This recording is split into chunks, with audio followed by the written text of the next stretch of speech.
Connaissez mieux votre Bible et vivez plus intensément avec Dieu. Bonjour, je suis Éric Babeuf. Je vous souhaite la bienvenue sur Libre Accès Académie.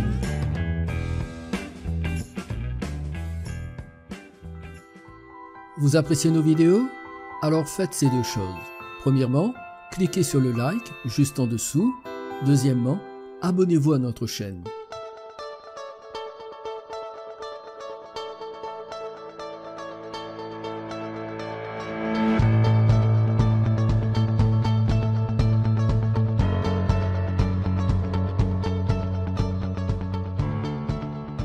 Dans une précédente vidéo, j'ai abordé le sujet du retour de Jésus en cherchant à savoir comment sera le monde lorsqu'il reviendra.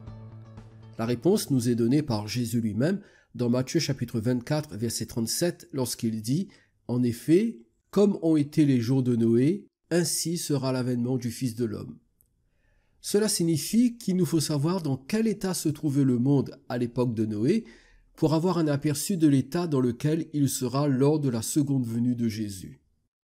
Pour y parvenir, nous devons étudier attentivement le 6e chapitre de la Genèse et plus particulièrement les 8 premiers versets. C'est ce que nous ferons très prochainement, mais avant cela, je tiens à parler de l'enlèvement de l'Église, car celui-ci aura lieu avant que Jésus ne revienne sur terre pour établir son règne de paix.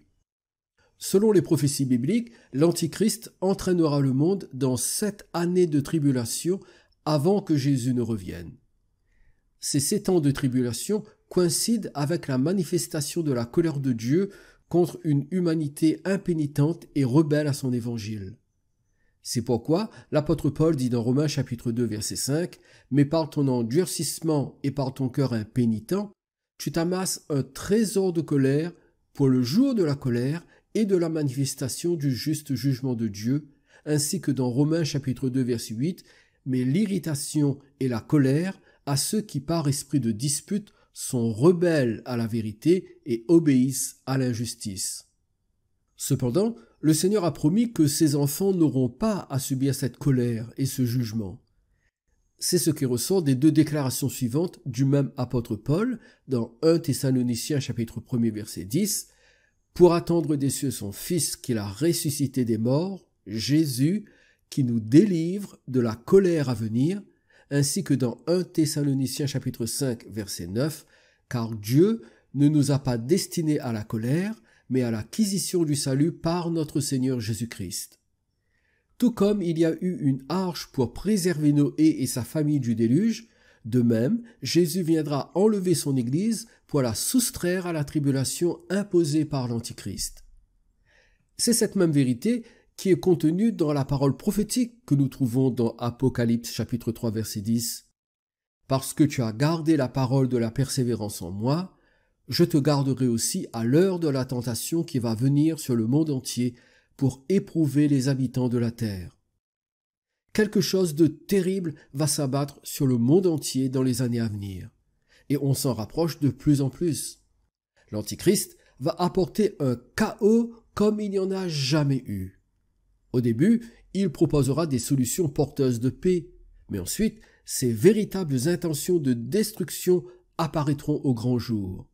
C'est ce que signifie cette déclaration de Paul dans 1 Thessaloniciens chapitre 5 verset 3, « Quand les hommes diront paix et sûreté, alors une ruine soudaine les surprendra comme les douleurs de l'enfantement surprennent la femme enceinte et ils n'échapperont point. » Oui, mes amis, il y a de grandes souffrances qui s'approchent et qui surprendront toute l'humanité. Ce sera à un point tel que Paul dit qu'ils n'échapperont point en parlant de tous les habitants de la terre. Toutefois, comme je l'ai souligné, le Seigneur a prévu autre chose pour ceux qui lui appartiennent. Il viendra les enlever avant que ces catastrophes n'affectent le monde entier. C'est la raison pour laquelle Paul ajoute juste après dans 1 Thessaloniciens chapitre 5 versets 4 à 6, « Mais vous, frères, vous n'êtes pas dans les ténèbres pour que ce jour vous surprenne comme un voleur. Vous êtes tous des enfants de la lumière et des enfants du jour. Nous ne sommes point de la nuit, ni des ténèbres. Ne dormons donc point comme les autres, mais veillons et soyons sobres. » En méditant sur ces versets, je n'ai pas pu m'empêcher de constater que Paul met en garde tous les croyants sur la possibilité d'être surpris par le retour de Jésus en raison de leur endormissement spirituel. S'il dit « ne dormons donc point », cela veut bien dire que nous pouvons nous endormir spirituellement. Cette éventualité est clairement illustrée dans la parabole des 10 vierges dans Matthieu chapitre 25. Il dit au verset 5 « Comme l'époux tardait, toutes s'assoupirent et s'endormirent. » Pourquoi les 10 vierges se sont-elles assoupies et endormies? Parce que l'époux tardait. Cela nous rappelle que nous pouvons tous nous endormir en raison de la longue attente du retour de Jésus. Cela fait 45 ans que j'entends dire que Jésus revient bientôt.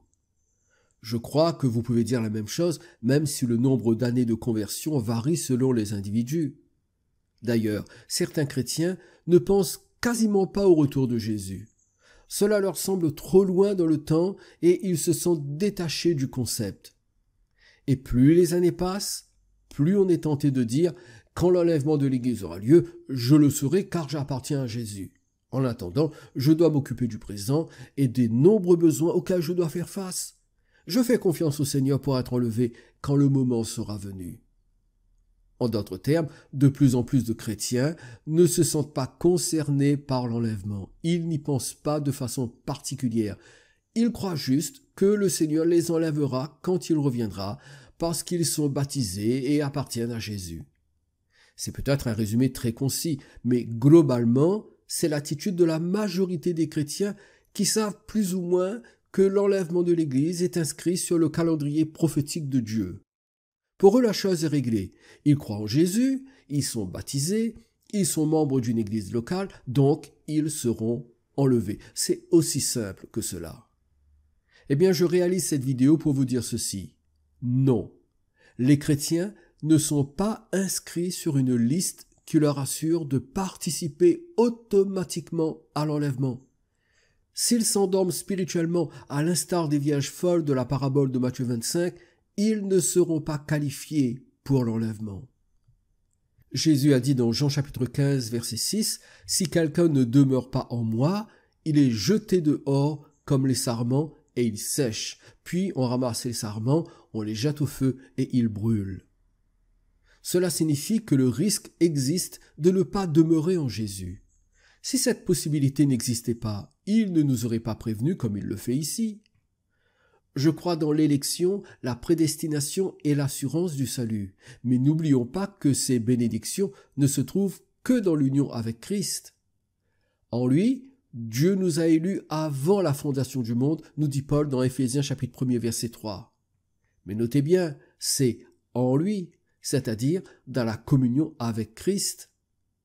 Un peu plus loin, au verset 11, Paul ajoute « En lui, nous sommes aussi devenus héritiers, ayant été prédestinés suivant la résolution de celui qui opère toutes choses d'après le conseil de sa volonté. » C'est encore en lui, dans la communion avec Jésus, que nous sommes prédestinés et héritiers du salut. Ce n'est pas une question de liste sur laquelle nous serions inscrits et l'affaire est réglée.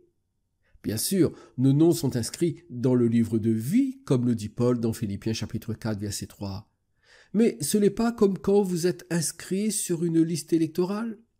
Vous pouvez être absent de votre pays, ne rien connaître de la politique qui est menée, ne rien savoir des candidats qui se présentent aux élections, mais parce que vous êtes inscrit sur la liste de votre ville, vous pouvez vous y rendre et voter pour qui vous voulez. Le problème, c'est que nous pensons que c'est la même chose dans le domaine spirituel. Nous croyons que si nous avons dit oui à Jésus il y a 10 ans, 30 ans ou 50 ans en arrière, nous sommes toujours inscrits dans le livre de vie et que le Seigneur nous enlèvera. Mais peut-être que nous ne vivons pas en communion avec Jésus. Peut-être que nous sommes englués dans une vie charnelle où ne comptent que les choses matérielles. Peut-être que nous ne nous inquiétons que de nos petits intérêts terrestres tout en étant déconnectés des réalités spirituelles. Et nous croyons que, peu importe comment nous vivons, nous sommes de toute façon inscrits dans le livre de vie. J'ai bien peur que beaucoup de chrétiens entretiennent cette illusion. Mes amis, le salut ne se trouve qu'en Jésus, dans une communion vitale avec sa personne, son œuvre et sa vérité. sortez de cette communion et votre nom ne sera plus inscrit dans le livre de vie. C'est pourquoi Jésus dit dans Apocalypse chapitre 3 verset 5, « Celui qui vaincra sera revêtu ainsi de vêtements blancs. Je n'effacerai point son nom du livre de vie, et je confesserai son nom devant mon Père et devant ses anges. » Voyez-vous les 4 verbes que Jésus utilise ici? Il parle de vaincre, d'être revêtu, d'effacer et de confesser. Les 2 premiers sont de notre responsabilité. Les 2 derniers sont de la responsabilité du Seigneur. Je dois vaincre et être revêtu.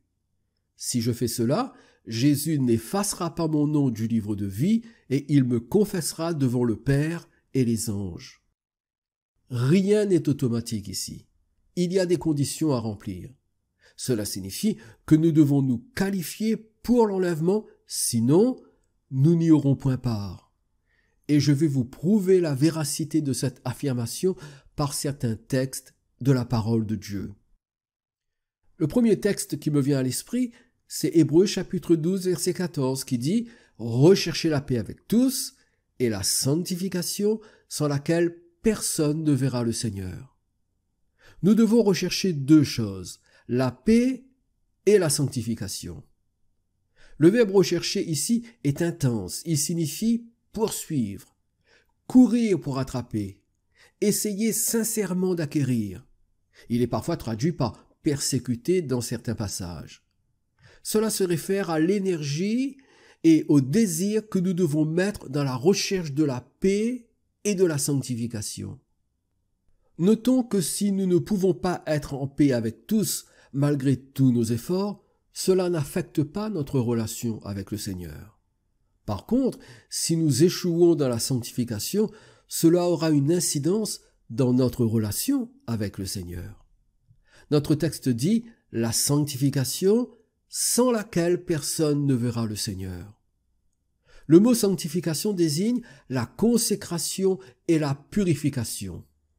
En d'autres mots, si nous négligeons de purifier et de consacrer nos vies, nous ne verrons pas le Seigneur. Mais que signifie cette expression « verra le Seigneur » ? Le verbe traduit le grec « optanomai » qui signifie « voir », regarder, laisser voir et apparaître. C'est lui qui est utilisé dans Hébreux chapitre 9 verset 28 où il est dit que Christ, qui s'est offert une seule fois pour porter les péchés de plusieurs, apparaîtra optanomai, sans péché une seconde fois à ceux qui l'attendent pour leur salut. Savez-vous que moins de 10 secondes suffisent pour dire que vous aimez nos vidéos et pour vous abonner ?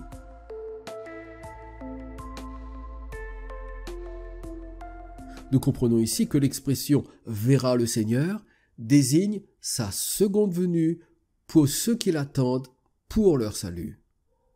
Non seulement nous devons l'attendre car Jésus revient nous enlever, mais cette attente doit se faire dans la consécration et la purification.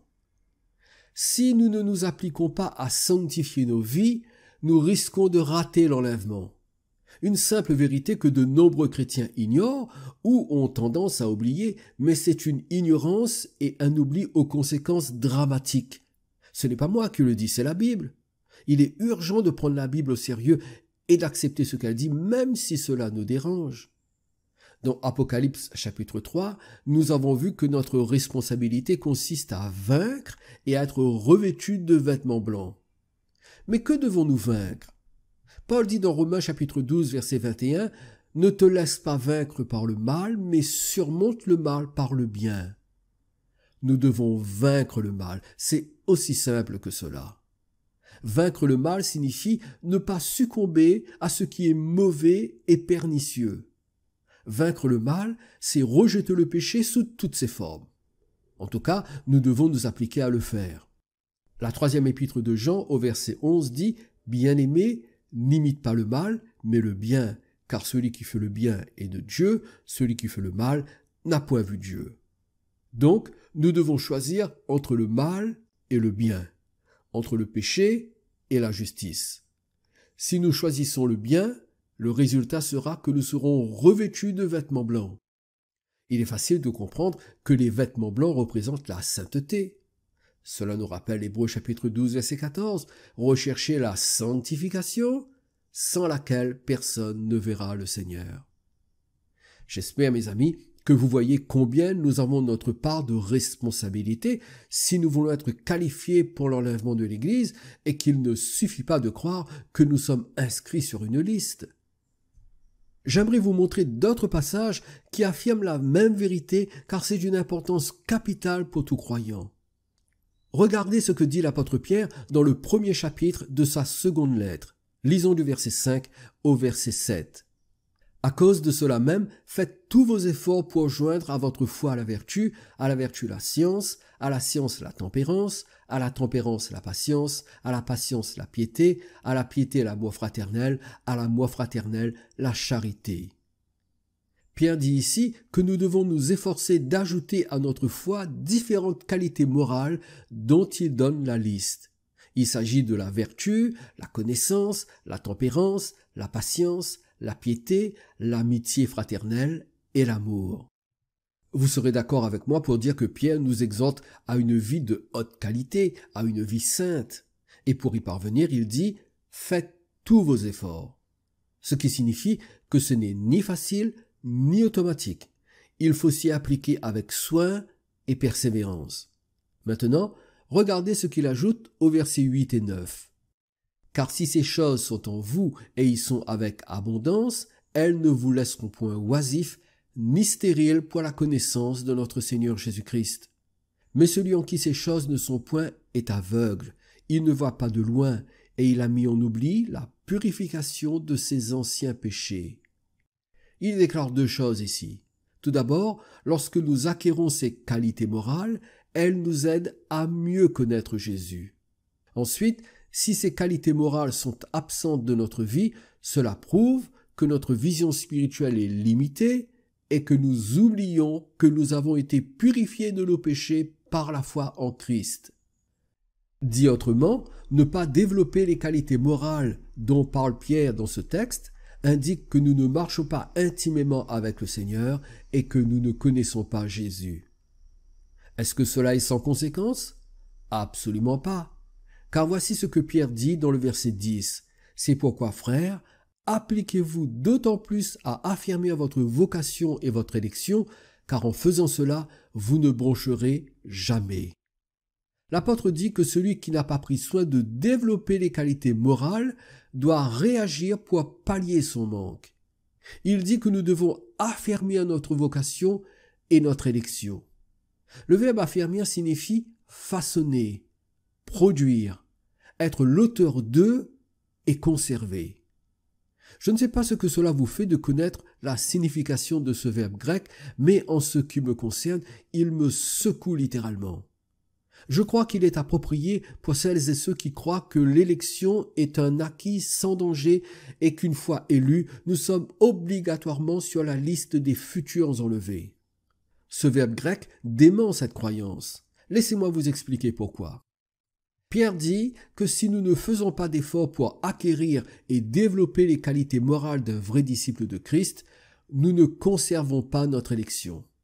Alors il faut réagir. Il faut être l'auteur de son élection, non pas dans le sens du salut par les œuvres, car ce sera toujours le salut par la grâce.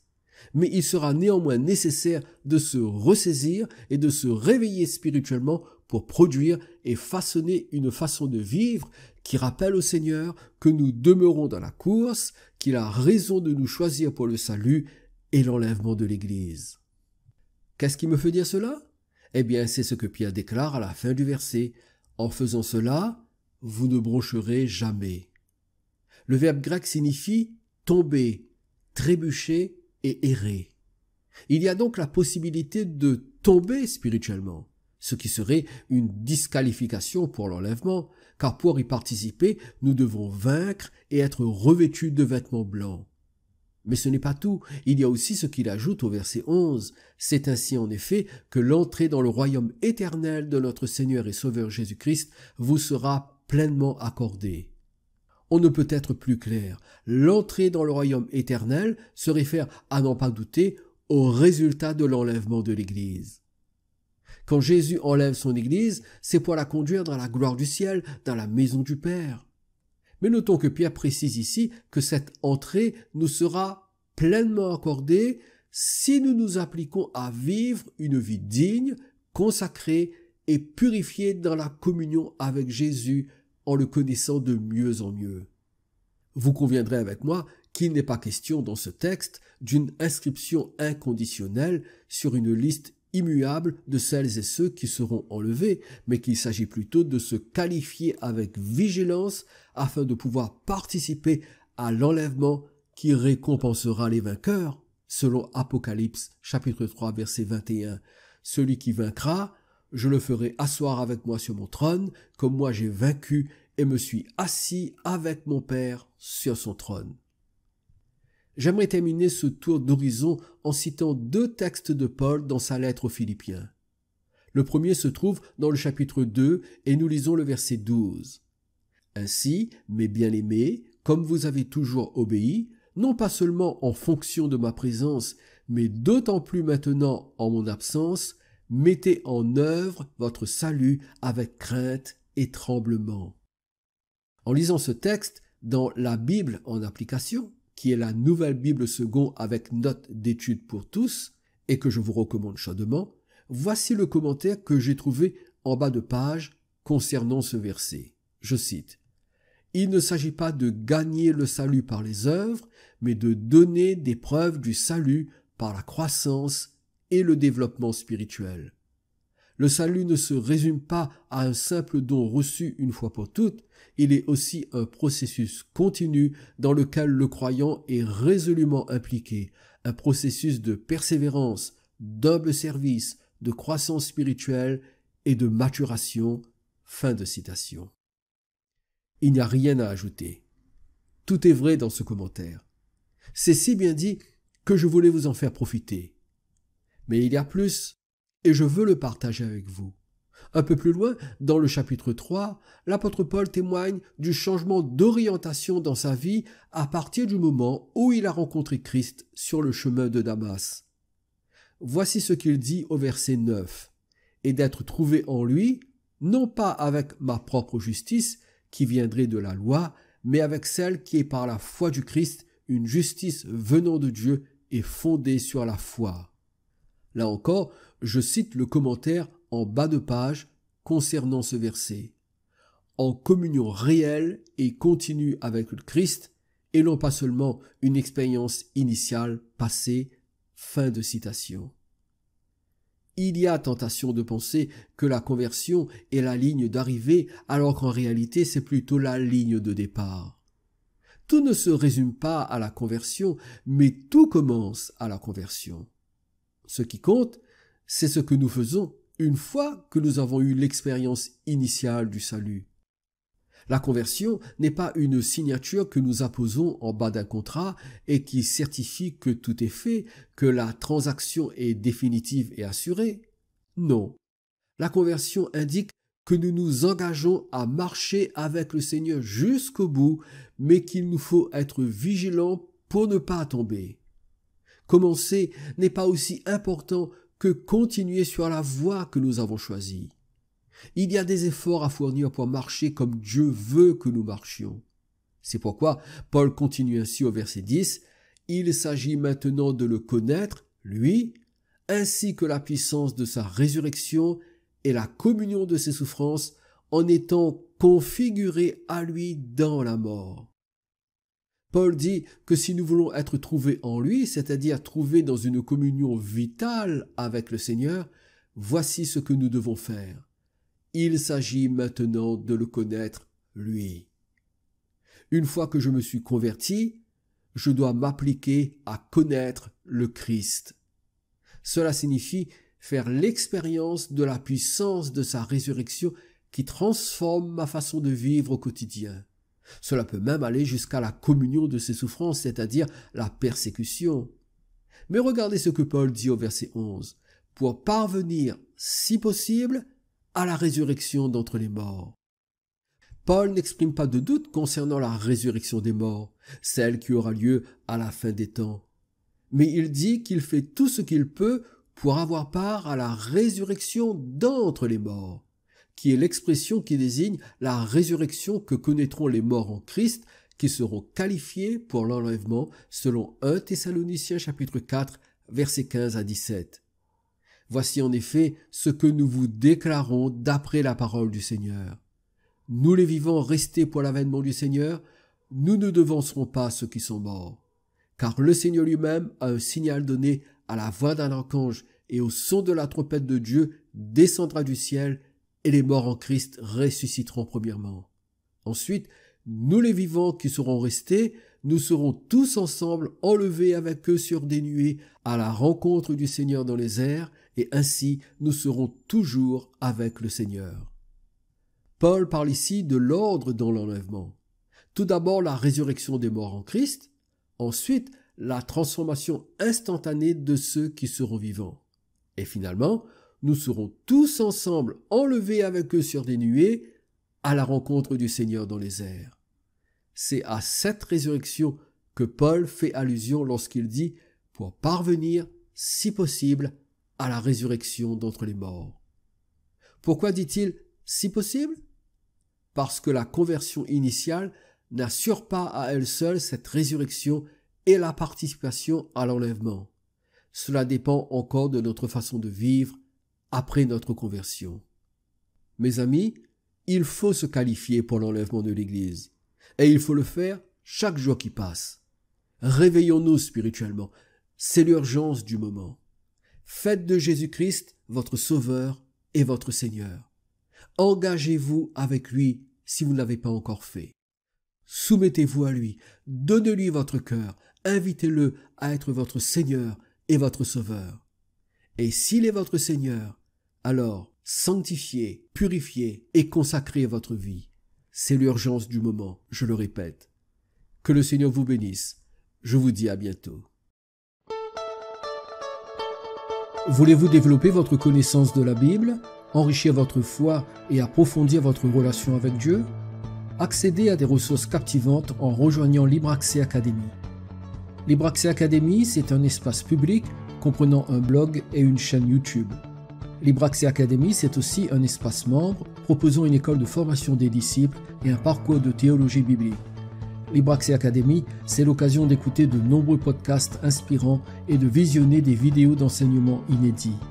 Libre Accès Academy, c'est également la possibilité de télécharger des Bibles et des ouvrages d'édification pour la foi. Mais Libre Accès Academy, c'est bien plus encore.